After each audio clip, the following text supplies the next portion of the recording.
Hi everybody, I'm Bree the Plant Lady checking in with a weekly garden tour. As you can see, we are in the middle of February and all the daffodils have started to bloom. It's looking beautiful and there's so many flowers to show you. So let me turn the camera around and give you an up-close view.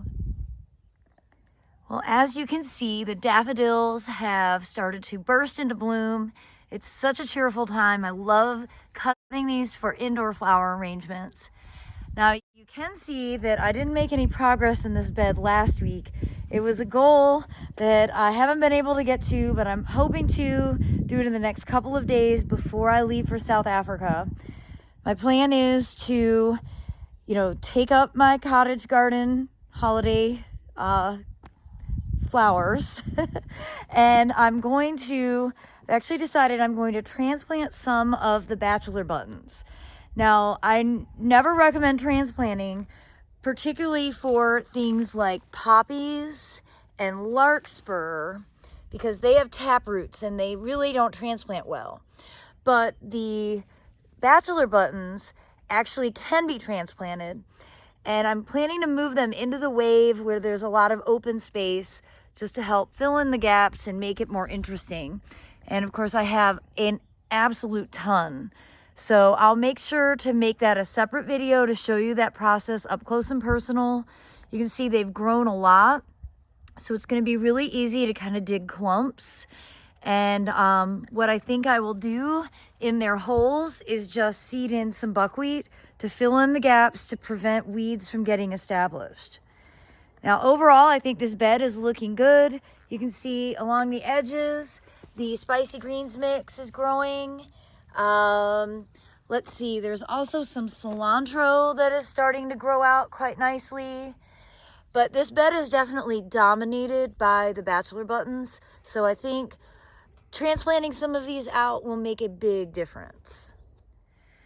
And as you can see, the wave is just not as full as I think it should be. I do need to do some weeding in here, so that will get done at the same time as the transplanting. But let me show you what we've got. Of course, a ton of vetch because that is everywhere. We do have a good amount of lupins growing, and these are all poppies, so I'm feeling good about this section here. I'm also seeing a lot of larkspur, which I seeded late, and that is looking good. So I'm really quite pleased. Actually, now that I look out here, it's not as bad as I thought it was.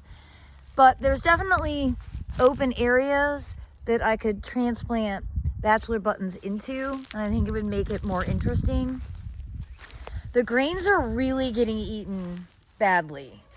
Yeah, the deer are really something else. I mean, you can see, I think deer and cats are nibbling on it. So we'll see how they end up doing. It just is something I'm gonna have to figure out, I guess. I don't know if I'm gonna figure it out. I haven't sprayed any deer repellent. I do need to go ahead and do that. And I also picked up some new repellents that I'm gonna show you in a separate video from Bell's Seed Store down in Fayetteville. I was there on Saturday. I had a great time at Bell's Seed Store giving a talk, and I've also been recovering from oyster sickness. I got food poisoning from a bad oyster, and it's taken a few days to recover from it, but I rallied and made it down there and had a great time, and I got a bunch of cool stuff. Well, mostly hard goods because, I'm going to be out of town, but I couldn't resist, you guys. I picked up a Daphne, and I kill Daphnes, like, notoriously, but I couldn't help it. This is one that was actually introduced through the Ralston Arboretum. I don't actually totally know how to pronounce that name, but it smells so good. I'm planning to just put it in a pot and leave it on the front porch, and, well, at the very least, I can enjoy it for the next few days. And if it's still alive when I get back from South Africa, well, maybe we'll all together brainstorm and see if I can't plant it somewhere and attempt to keep it alive. Well, it is full on Edgeworthia season, and you can see the blooms are really open now. I've been bringing them in for floating flower arrangements, and oh my gosh, they are just so wonderful. They smell like honey. They make the whole house smell so, so good. Here in this front bed, I just want to show you, I have a lot of weeding to do. So much vetch. It's pretty chilly right now, and I'm still not 100%, so not trying to push myself to do anything, just taking a stroll with all of you today, kind of assessing what needs to be done in the couple of days that I have before I go out of town. Now, I haven't actually really walked the garden, so let's see how my October affair is doing. Oh, look at all the blooms. Oh, it's so beautiful. I just love this camellia, all those flowers. And I've been waiting to see if Royal Velvet is gonna open, but these buds look pretty tight, so I probably won't see this until after I get back from the trip. But that's okay. It's nice to have a couple that will still be blooming in a few weeks' time.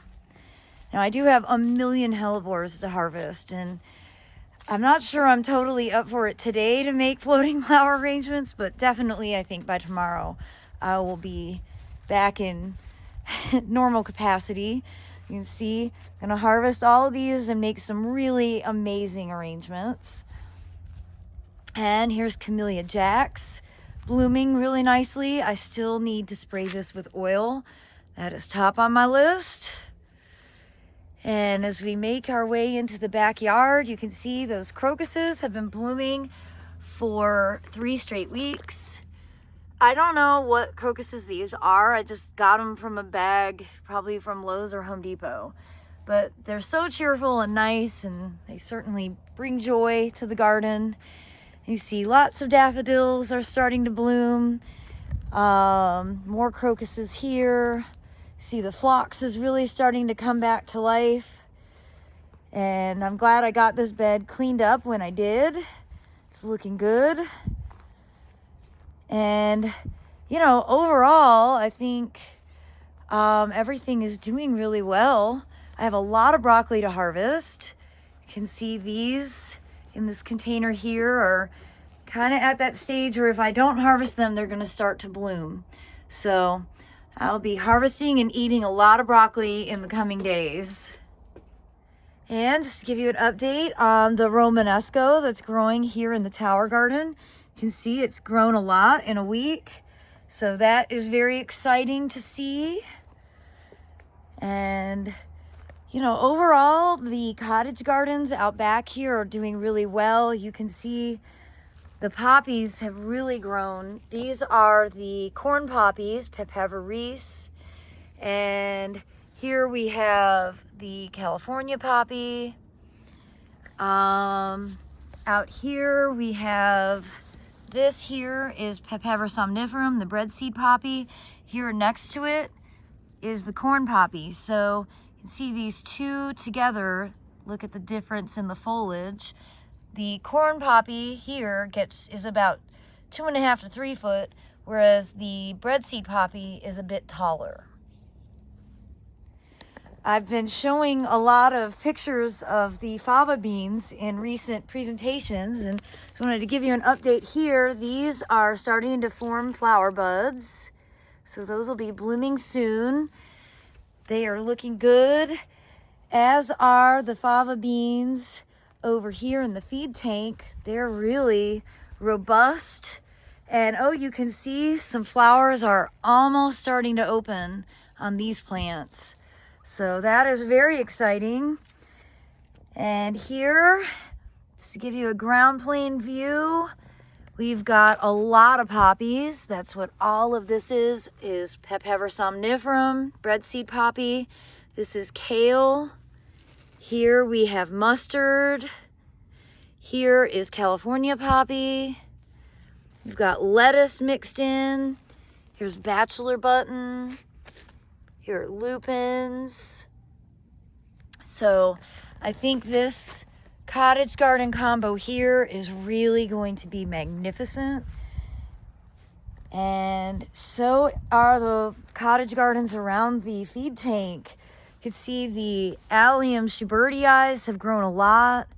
And then of course there's arugula and California poppies mixed with lettuce underneath, different colors of lettuce. And then of course the garlic edge. So I'm really pleased with how all of these direct seeded cottage garden beds are looking out here in the back garden. I think it's going to be spectacular for the spring open garden. And be sure to mark your calendars for the spring open garden, which is Saturday, May 11th from noon to 4 p.m. I've got the full plant list for everything that I've ordered that we will be selling during that time.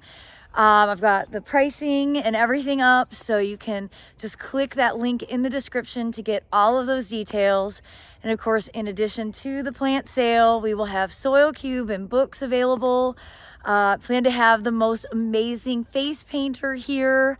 And of course, the gardens should be in full bloom in time for you to come to visit. Of course, it's free, no registration, rain or shine. Remember, we'll have the greenhouse installed by then, so if it is a rain day, we'll have a place to be able to keep dry. Another Edgeworthia, you can see how they're just like little balls of sunshine. They are so beautiful and they smell so good. Oh, it's just the most spectacular plant. And over here in the kind of newly renovated side property border, you can see the hellebores have really started to bloom over here. And over here I have some very special double forms that I've gotten over the years from Pine Knot Hellebore Farms. They are having their open gardens or open sales right now, so you should definitely check them out. They are a wonderful nursery with amazing plants, not just hellebores. But again, I did get all of these varieties from there, and they are really spectacular. I love the doubles. I just think they are so beautiful. And, well, they're happy, healthy, hardy plants that the deer leave alone. There's a lot to be said for the power of that. Now, as I'm here, I'm seeing a lot of California poppies starting to germinate. We sowed this, I guess, about 2 weeks ago. Despite it being relatively dry, you can see lots of germination.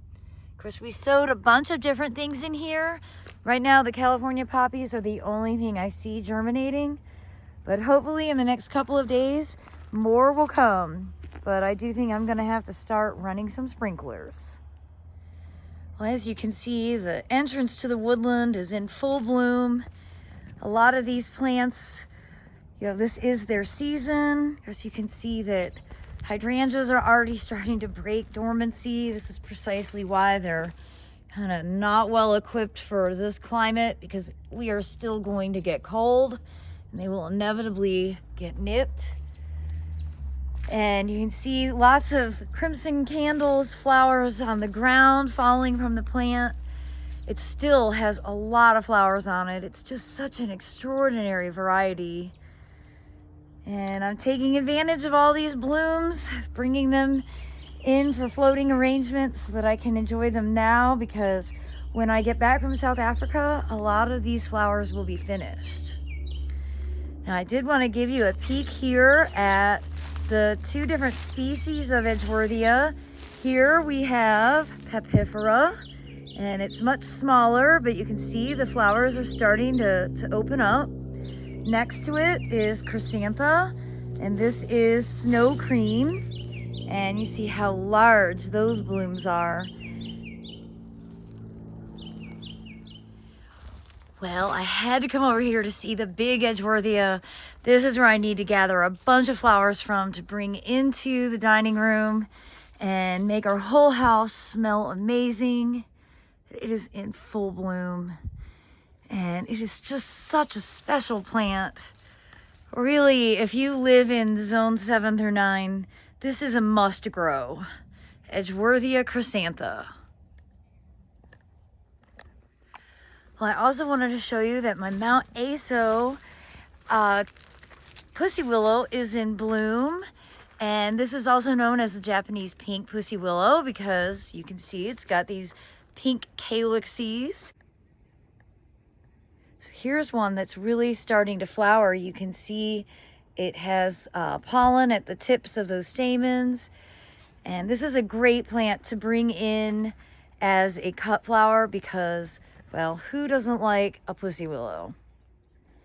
Well, in addition to broccoli, I've got some great cabbages to harvest. And then you can see here how large those self-sown breadseed poppies are. They love to germinate in undisturbed soil, and here they are growing in the grit path. You can see I've got quite a few that have self-sown in funny areas like in the crack. It's exactly where they like to grow. And I always leave a few just to show as an example. You can see how large all of those are. And then over on this side are all corn poppies that have germinated bottle wall adjacent in the gravel. It's their favorite place to grow. Well, in addition to Edgeworthias and camellias, I've got hamamelis that is starting to bloom. And this is a variety called Helena, which I got from MrMaple.com. And it smells absolutely magnificent. And I also like using this in floating arrangements. It's quite cheerful and adds a cool texture. Well, everybody, I'm gonna head inside and make a fresh floating arrangement for our dining room. And I'm gonna take it easy this afternoon as I continue to recover from that vicious food poisoning.